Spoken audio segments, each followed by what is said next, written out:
भाई साहब, पुनः प्रणाम आपको।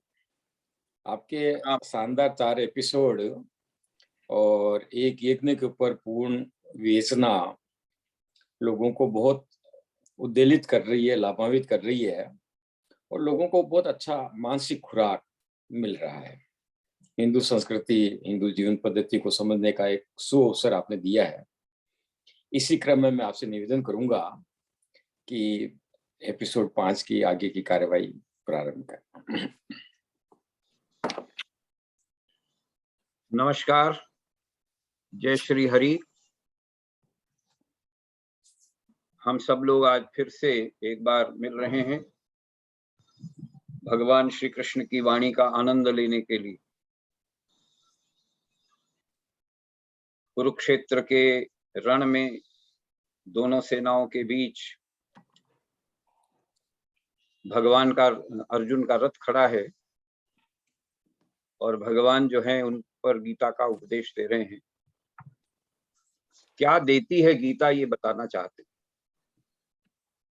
समग्र रूप से यदि गीता का दर्शन करें तो कुछ पंक्तियां मैं बताना चाहता हूं और उसी को हृदयस्थ करके हम सब लोग गीता के भगवान के इस उपदेश को अगर सुनेंगे, उसका निधिध्यासन करेंगे, उस पर चिंतन और मनन करेंगे तो वो हमें हमारे पूरे व्यक्तित्व को और कर्तृत्व को एक नई दिशा देगा। गया प्रसाद शुक्ल स्नेही एक बहुत बड़े कवि हुए हैं और उन्होंने गीता के ऊपर कुछ पंक्तियां लिखी जो कि वास्तव में हमारे जीवन के साथ संबंधित है। क्या देती है गीता? कामना रहित करी हरि की शरण देती, हमें कामना से रहित कर देती, हम स्वयं मुक्त हो जाते। कामना रहित कर हरि की शरण देती, भव सिंधु तरना सिखाती हमें गीता है। इस संसार में हम किस तरीके से अपने जीवन को जिए, उसका उपदेश, उसको सिखाना, उसकी लर्निंग हमें गीता पे मिलती। कामना रहित कर हरि की शरण देती, भव सिंधु तरना सिखाती हमें गीता है। आत्म तत्व बोध से अमरता प्रदान कर, मृत्यु से न डरना सिखाती हमें गीता है। हम आत्म तत्व की विभूति प्राप्त कर लें, आत्म तत्व को समझ लें, अपने आप को समझ लें। आत्म तत्व समझना, टू नो दाई सेल्फ, हम स्वयं को समझ लें। आत्म तत्व बोध से अमरता प्रदान कर, मृत्यु से न डरना सिखाती हमें गीता है। क्या है करणीय, क्या करना चाहिए, क्या है करणीय और क्या है अकरणीय, श्रेय कर्म करना सिखाती हमें गीता है। हम कर्मयोग पढ़ रहे हैं, हमें क्या करना चाहिए और क्या नहीं करना चाहिए, और जो नहीं करना चाहिए वो क्यों नहीं करना चाहिए, और जो करना चाहिए वो कैसे करना चाहिए, ये श्रेय कर्म करना सिखाती हमें गीता है। जीवन मरण की समस्या हल करती है, हमारे जीवन की और मरण की, दोनों की। ये जीवन और मरण की समस्या का हल करती है। जीवन और मरण की समस्या हल करती है, जीना और मरना सिखाती हमें गीता है। हम कैसे जिए संसार में, और जब यहाँ से जाने का समय आए तो हम कैसे अपने देह को प्रसन्नता के साथ, आनंद के साथ छोड़ करके परमात्मा में विलीन हो। इसका ज्ञान अगर कहीं मिलता है, विश्व के किसी भी ग्रंथ में मिलता है, विश्व के किसी भी चैप्टर में मिलता है, तो वो भगवान के द्वारा गाई गई गीता में मिलता है। इसलिए कामना रहित कर हरि की शरण देती, भगवान श्री हरि की शरण देती है। हमें कामना से, हमें कुछ नहीं चाहिए, हमें कामना से मुक्त कर देती है। मैं एक बार न्यूयॉर्क के आगे एक आपके यहाँ मठ है, बहुत नित्यानंद जी महाराज का एक बहुत बड़ा आश्रम। उस आश्रम में मुझे जाने का मौका मिला 2002 में। तो वहां पर गया तो वहां पर एक ऑस्ट्रेलियन दंपति रहते थे। तो उस ऑस्ट्रेलियन दंपति, हम एक रात में रहे वहां पर। तो देखा सवेरे वो जो ऑस्ट्रेलियन व्यक्ति थे वो ट्रैक्टर चला रहे थे उनके खेत में। तो मैं था तो मैंने उनसे पूछा कि मैं आपके साथ बैठ सकता हूँ? तो मैं उनके साथ बैठ गया। फिर मैंने पूछा कि आप कहाँ से आए हैं? तो उन्होंने कहा कि आई एम फ्रॉम ऑस्ट्रेलिया।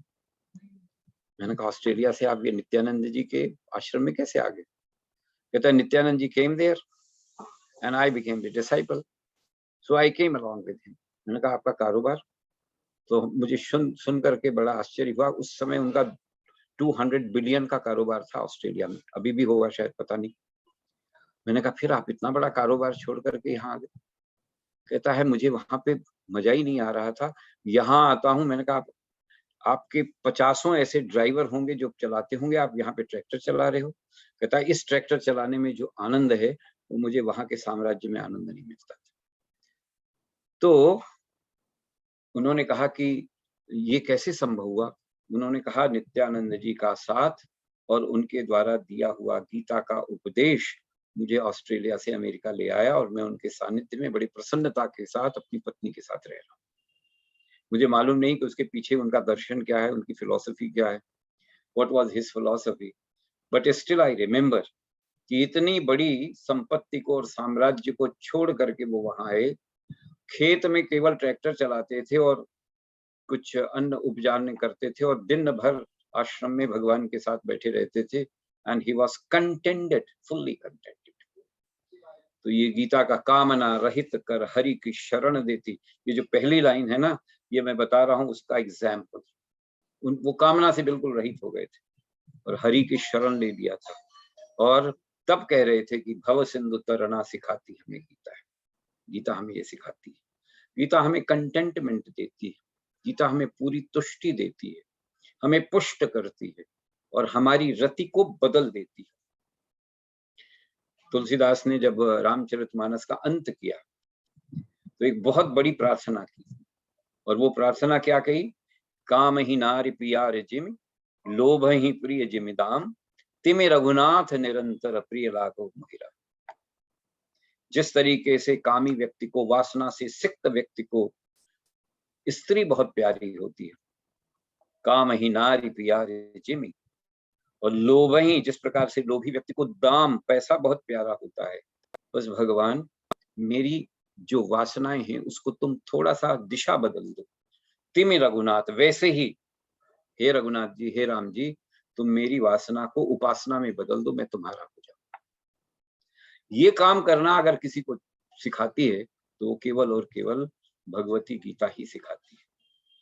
हम सब लोग बहुत आनंद के साथ कर्म योग के अंदर भगवान के द्वारा दिए गए उपदेशों का अनुशीलन कर रहे थे और प्राप्त कर रहे थे। भगवान ने कहा, और पिछली बार हमने कहा, ये हम उसको थोड़ा सा विचार कर लें। जहां पे हमने अंत किया था वो क्या कहा था?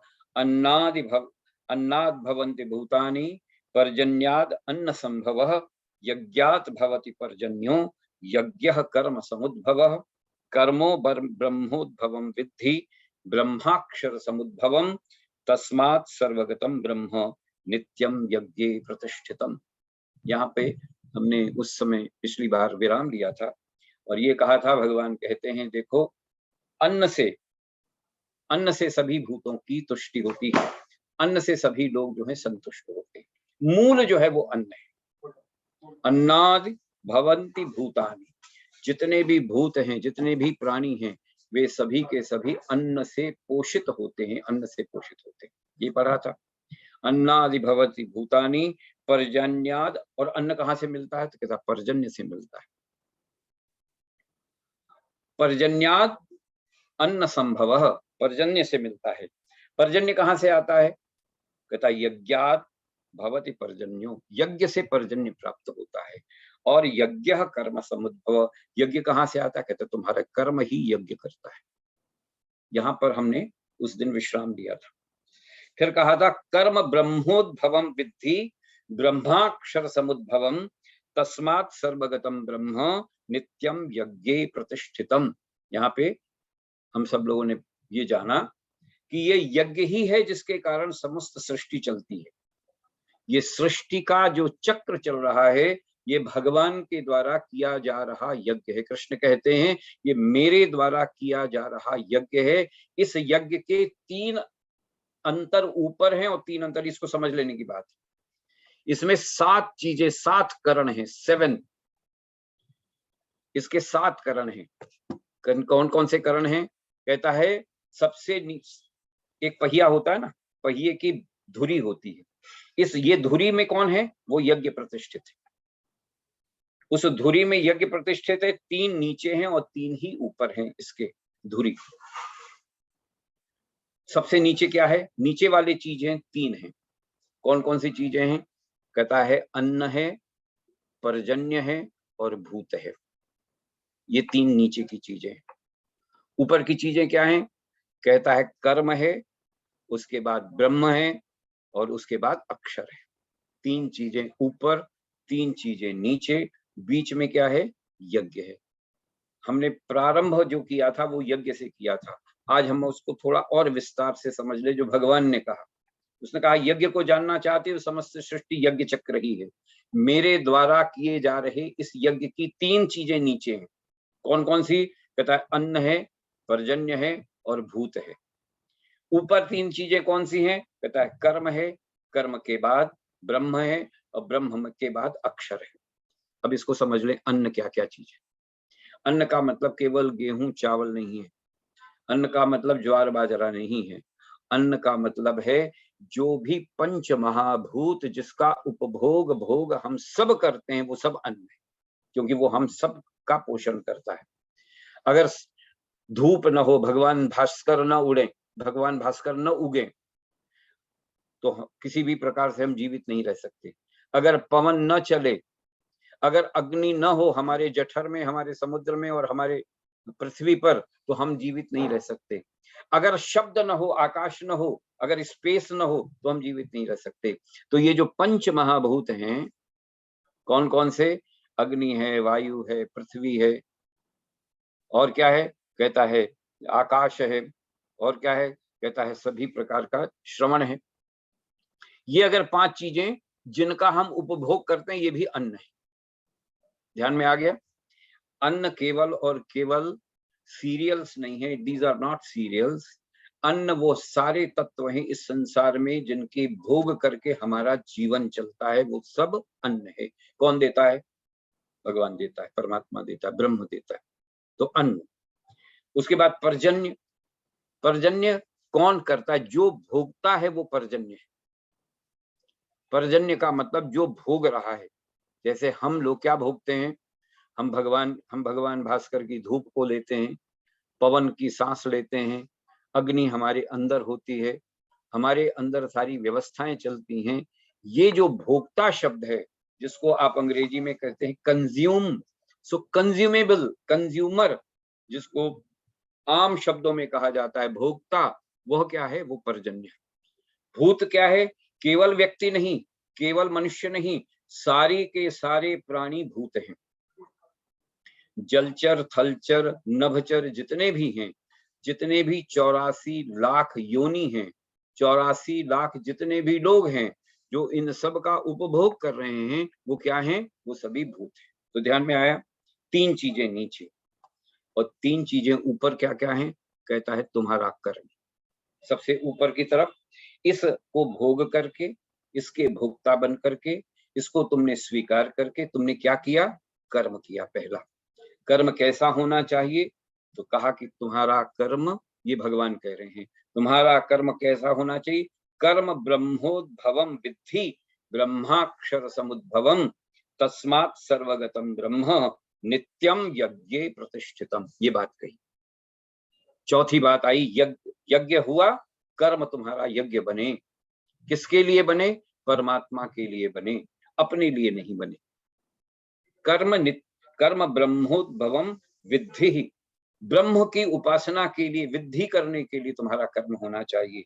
ब्रह्माक्षर समुद्भवम, उस अक्षर ब्रह्म से, उस वेद से, उस परमात्म तत्व के कारण तुम्हारा कर्म होना चाहिए।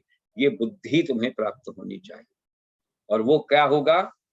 जो इस प्रकार से कर्म करता है, वह सारा, उसका कर्म जो है वो भगवान की उपासना होता है। पूज्य स्वामी अखंडानंद जी ने इसकी इस प्रकार से व्याख्या की। उन्होंने कहा कि जो यज्ञ के 3 निचले भाग हैं, कौन कौन से? अन्न, पर्जन्य और भूत। ये किसके लिए हैं? उन्होंने कहा ये सांसारिक व्यवहार के लिए। संसार में जो कुछ भी हम व्यवहार करते हैं, इसके अतिरिक्त कहीं नहीं करते। ऑल द रिलेशनशिप, हमारा सारा का सारा व्यवहार, वो सारा का सारा इस 3 चीजों में, संसार में ठीक ढंग से व्यवहार हो, इसके लिए तुम्हारे पास अन्न है, तुम्हारे पास भूत है और तुम्हारे पास पर्जन्य है। और कहा कि 3 ऊपर जो कर्म है, ब्रह्म है और अक्षर है, वो किस लिए है? कहता ये परमात्मा के साक्षात्कार के लिए। ध्यान में आ गया बात? कर्म कैसा होना चाहिए, इसके बारे में पूज्य स्वामी अखंडानंद जी ने इसकी इस प्रकार से व्याख्या की कि यज्ञ के नीचे के जो 3 भाग हैं, वो 3 भाग किसके लिए हैं? तुम्हारे संसार के व्यवहार के लिए। तुम संसार में ठीक ढंग से व्यवहार करो, समृद्धि प्राप्त करो, संपन्नता प्राप्त करो, खूब पैसा कमाओ, खूब अच्छी तरीके से उसका उपभोग भी करो, खूब अच्छी तरीके से करो। तो सांसारिक व्यवहार में सिद्धि प्राप्त करने के लिए 3 चीजें, अन्न, पर्जन्य और भूत। और लेकिन तुम्हारा जीवन इसीलिए नहीं, तुम्हारा जीवन किसके लिए है? जिस काम के लिए तुम आए हो, परमात्मा के साक्षात्कार के लिए, तो परमात्मा के साक्षात्कार के लिए अपने कर्म को इस तरीके से बनाए हो कि वो धीरे धीरे ब्रह्म की ओर, आत्म तत्व की ओर और अक्षर परमात्मा की ओर चले। तो पहले के 3 चीजें जो हैं वो किसके लिए हैं? सांसारिक व्यवहार के लिए। ऊपर की 3 चीजें किसके लिए हैं? परमात्मा के साक्षात्कार के लिए। इसलिए भगवान ने इसको इस तरीके से स्थापित किया। मैं समझता हूं कि इस बात को थोड़ा सा समझ में आया होगा। एवं प्रवर्तितम चक्रम नानुवर्ती यति यह अघायुर इंद्रियारामो मोघम पार्थ सजीवती।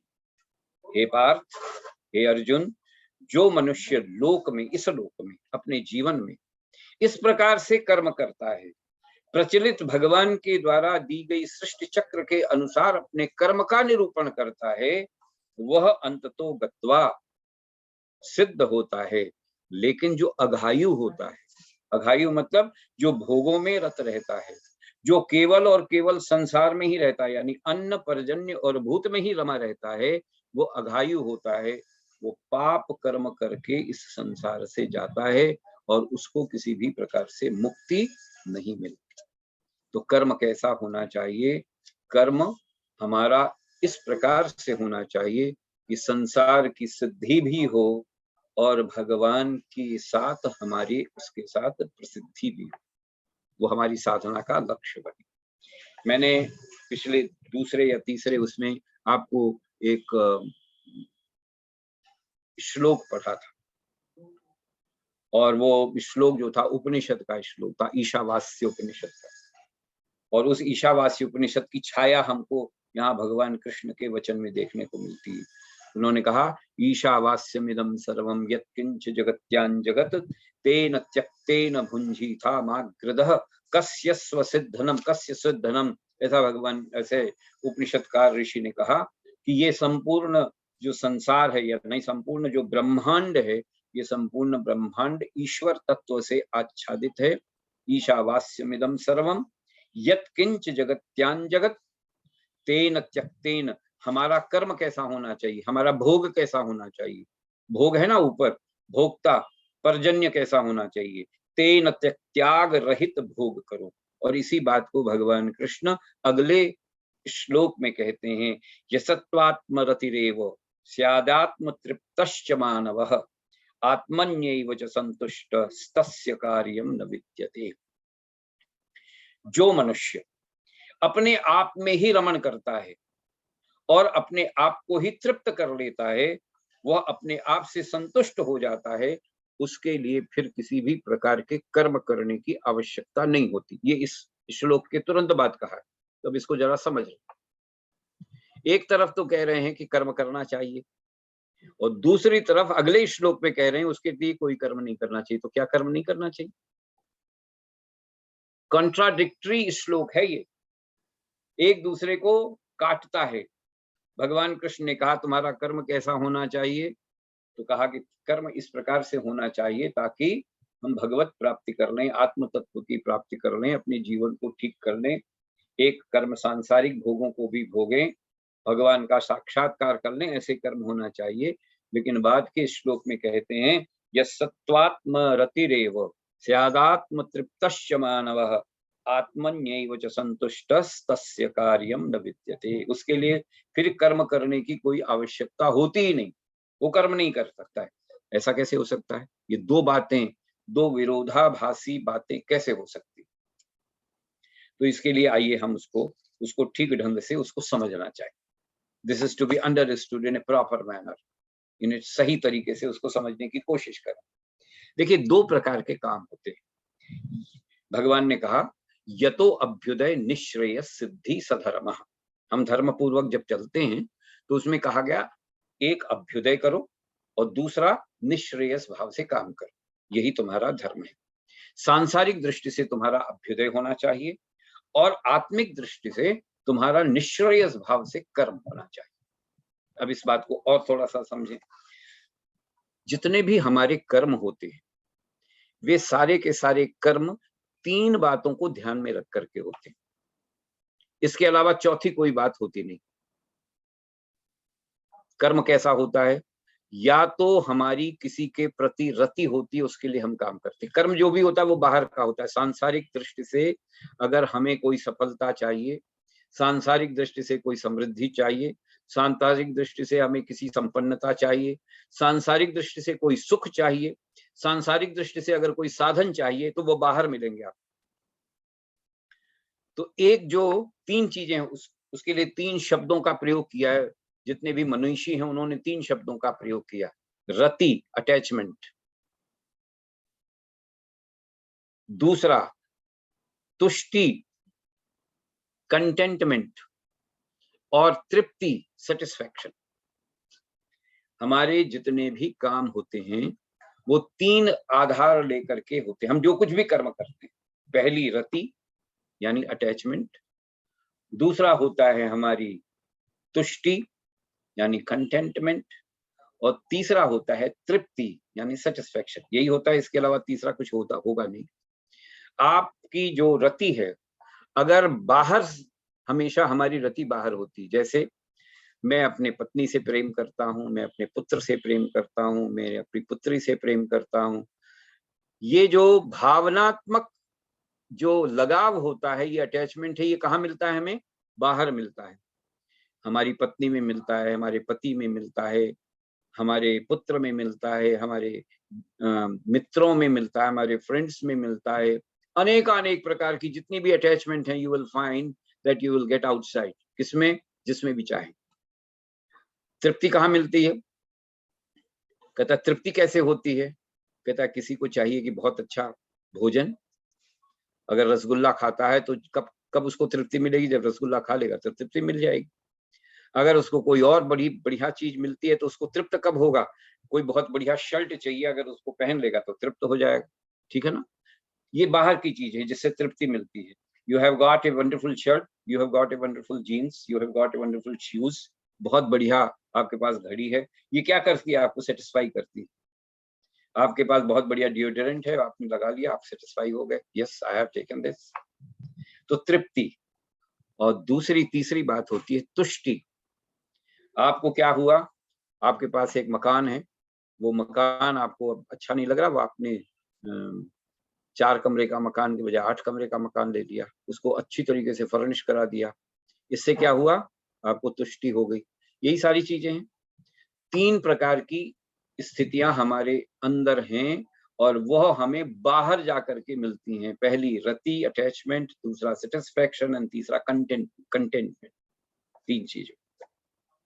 ये 3 चीजें हमारी कभी भी किसी भी प्रकार से किसी भी स्थिति में और किसी भी समय परमानेंट नहीं हो सकती। जैसे मान लीजिए आपने रसगुल्ला आपको बहुत पसंद है, तो आप 10 रसगुल्ला खा सकते हो उसके बाद। लेकिन आपके पास एक मकान है, मकान आपके पास 10 साल से है, फिर आपने उसको तोड़वा दिया, तो वो तुष्टि जो है वो कहाँ चली गई? वो तुष्टि समाप्त हो गई।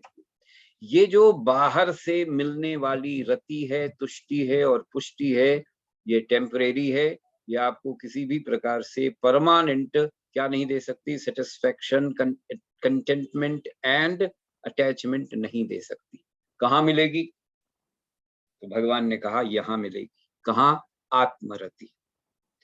जिसको अपनी आत्मा से रति हो जाएगी, जिसको अपनी आत्म तत्व के साक्षात्कार से तुष्टि हो जाएगी, जिसको अपने आत्म तत्व के को समझ करके उसकी पुष्टि हो जाएगी, वहां पर वह कंटेंटमेंट, वह अटैचमेंट और वह सेटिस्फैक्शन क्या हो जाएगा? परमानेंट हो जाएगा। और जब ऐसा होगा, जब आप अपने से ही प्रेम करोगे, जब आप अपने में ही तुष्ट रहोगे, जब आप अपने में ही पुष्ट हो जाओगे, तब आपको किसी और कर्म करने की जरूरत नहीं पड़ेगी। भगवान का ये कहना है। ध्यान में आया ये बात? कठिन बात है। It is a philosophical thing. ये दर्शन है, ये फिलॉसफी है। जब हम बाहर की ओर अपनी तुष्टि देखते हैं, पुष्टि देखते हैं, सेटिस्फैक्शन देखते हैं, तो वो हमेशा वो टेम्परेरी होता है। It is for a particular period, for a particular time, for a particular what you can say the और अन्य प्रकार की चीजें।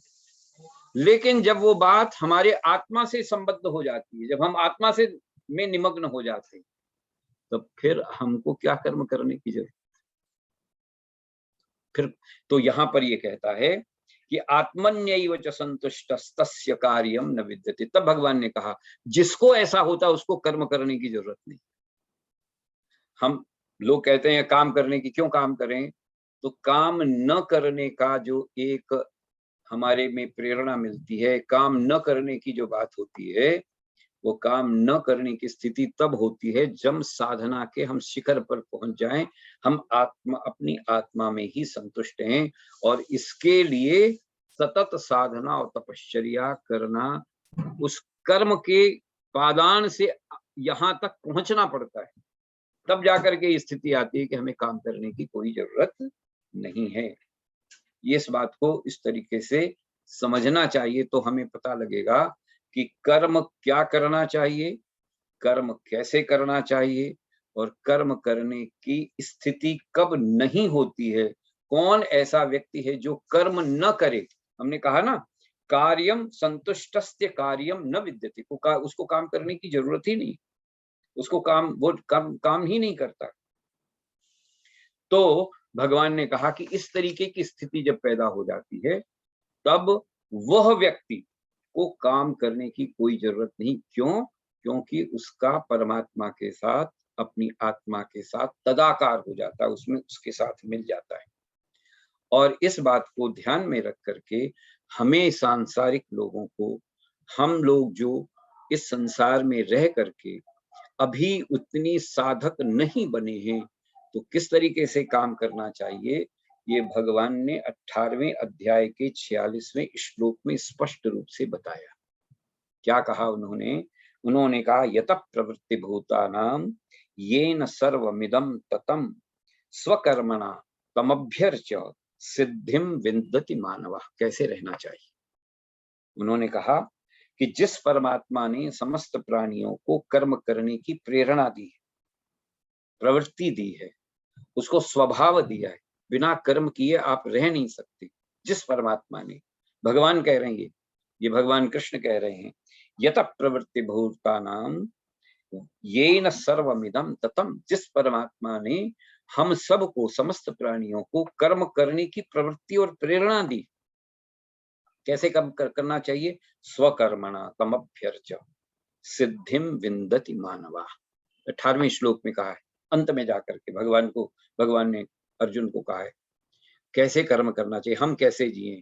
तो कहा कि हम सब लोग भगवान की पूजा करते हैं, आप सब लोगों के घर में भगवान बैठे हैं, और रोज सवेरे उठ करके आपको स्नान कराते हैं, उनको चंदन लगाते हैं, कुमकुम लगाते हैं, भगवान को फूल चढ़ाते हैं, सब काम करते हैं, पूजा इत्यादि करते हैं। लेकिन ये पूजा जो है वो नहीं है। भगवान कृष्ण कह रहे हैं स्वकर्मणा तमभ्यर्च्यम। तुम्हारी अर्चना तुम्हारे कर्म से होनी चाहिए, अर्थात तुम्हारा जो भी कर्म हो वो भगवान की पूजा बने। इस भाव से अगर तुम कर्म करोगे तो सिद्धि विंदति मानवा, ऐसे मानव को सिद्धि प्राप्त हो जाएगी। ऐसे कर्म करने से तुम्हें सिद्धि प्राप्त हो जाएगी, तुम सफल हो जाओगे।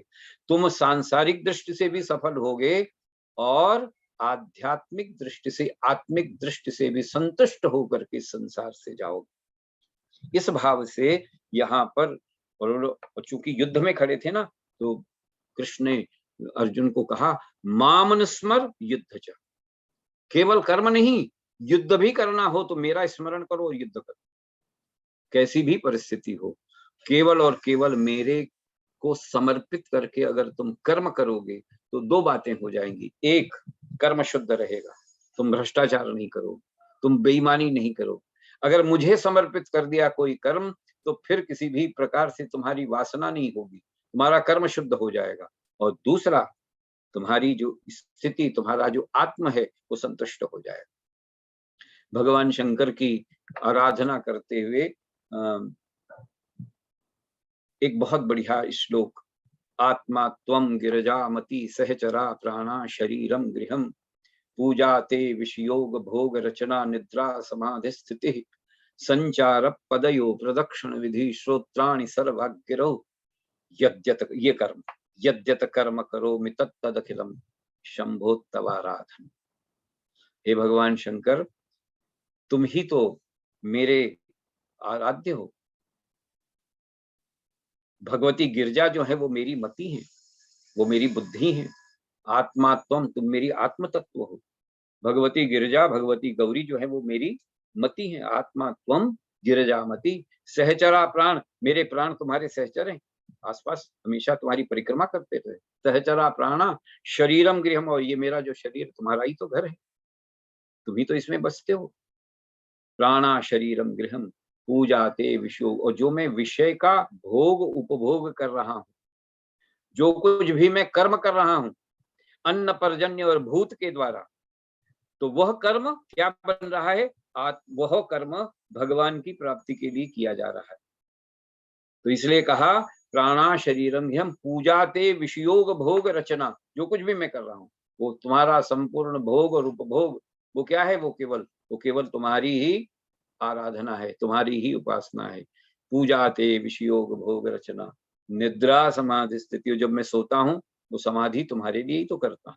निद्रा समाधि स्थिति संचार पदयो प्रदक्षिण विधि, जब मैं चलता हूं तो वो तुम्हारी ही परिक्रमा है, प्रदक्षिणा है। श्रोत्राणि सर्वाग्रो, जब मैं कुछ सुनता हूं तो वो तुम्हारे ही द्वारा दिए गए मंत्र और तुम्हारी ही आराधना के, साधना के और प्रार्थना के ही मंत्र मुझे लगते हैं। जो कुछ काम करता हूं, जो कुछ मैं सुनता हूं, जो कुछ मैं करता हूं, प्राणा शरीरम गृहम पूजाते विषयोग भोग रचना निद्रा समाधि स्थिति संचार पदयो प्रदक्षिण विधि श्रोत्राणि सर्वाग्रो। अब बात जो गीता में कही गई, यद्यत कर्म करोमि तत्तदखिलम, ये जो मैं कर्म कर रहा हूं वो तुम्हारा ही तो द्वारा दिया गया, बताया गया, दिखाया गया, तुम्हारा ही तो आराधन है। तो यही भगवान कहते हैं कि ऐसे जो स्वकर्मणा तमभ्यर्च, स्वकर्मणा, तुम्हारा कर्म कैसा हो? तमभ्यर्च, तुम्हारी अर्चना हो, तो क्या हो जाएगा? सिद्धि विंदति मानवः, ऐसे मानव को निश्चित रूप से सिद्धि प्राप्त हो जाती है और उसका जीवन जो है वो सफल हो जाता है। हमारे कर्म भी वैसे बने। बस इसी प्रार्थना के साथ आज हम आप सबको प्रणाम करते हैं। आज का दिन हम सब के लिए, कल आप सब लोगों ने अंतर्राष्ट्रीय या ग्लोबल अर्थ डे मनाया, पृथ्वी का दिवस मनाया। हम सब लोग पृथ्वी का रक्षण करें। इस पृथ्वी का रक्षण करने के लिए ही कुरुक्षेत्र का संग्राम हुआ था। वो संग्राम जो था कौरव और पांडवों के बीच में था। आज का संग्राम जो है वह पर्यावरण के और अपर्यावरण के बीच में है। इसको भी हम केवल और केवल गीता के माध्यम से अपने कर्म में सुधार करके इस संग्राम को भी जीता जा सकता है। पृथ्वी की रक्षा हो, पृथ्वी और अधिक घनीभूत होकर के मात के रूप में हम सब लोगों का सही तरीके से पालन पोषण करें, हम उसके अमृतस्य पुत्राः बने, अमृत रूप में पुत्र बने, उसको अमृतत्व प्रदान करते रहें। ये बात हमें गीता सिखाती आएगा आगे कि किस तरीके से पृथ्वी के बारे में भगवान कृष्ण ने बताया, इसके बारे में भी चिंतन होगा। इसी भाव के साथ आप सबको प्रणाम करता हुआ मैं अपनी वाणी को विराम देता हूँ। वसुदेव सुतं देवं कंस चाणूरमर्दनम देवकी परमानंदम श्री कृष्णं वंदे जगद्गुरुं। नमोस्तु अनंताय सहस्रमूर्तये सहस्रपादाक्षिशिरोरवाहवै सहस्रनाम्ने पुरुषाय शाश्वते सहस्रकोटि युगधारणे नमः। सच्चिदानंदरूपाय विश्वोत्पत्त्यादिहेतवै तापत्रय विनाशाय श्री कृष्णाय वयं नमः। बोलिए श्री गोपाल गोविंद भगवान भगवान की। की बहुत बहुत धन्यवाद साधुवाद। आज आपने इस पंचम एपिसोड में यज्ञ चक्र की पूर्ण विवेचना, उसके 6 भाग अन्न प्रजन भूत कर्म ब्रह्म अक्षय का बहुत सुंदर विवरण के साथ में कर्म कारक रति तुष्टि तृप्ति और आत्मरति की बहुत सुंदर विवेचना की। आपका बहुत बहुत साधुवाद। इसी तरह का मार्गदर्शन आगे मिलता रहेगा। हम पुनः अगले सोमवार को मिलेंगे। राजेंद्र जी जुड़े हैं, कुछ कहना चाहेंगे? आप हमारे हुबली से जुड़े हैं। अच्छा, हुबली। प्रणाम बहुत राजन जी। अच्छा। हाँ, नमस्कार जी, प्रणाम साहब, प्रणाम नमस्कार। साहब, प्रणाम। नहीं, बहुत अच्छा प्रोग्राम आपका, बहुत ज्ञान की बात है, गुड बात है, बहुत अच्छा लगता है। चलिए धन्यवाद।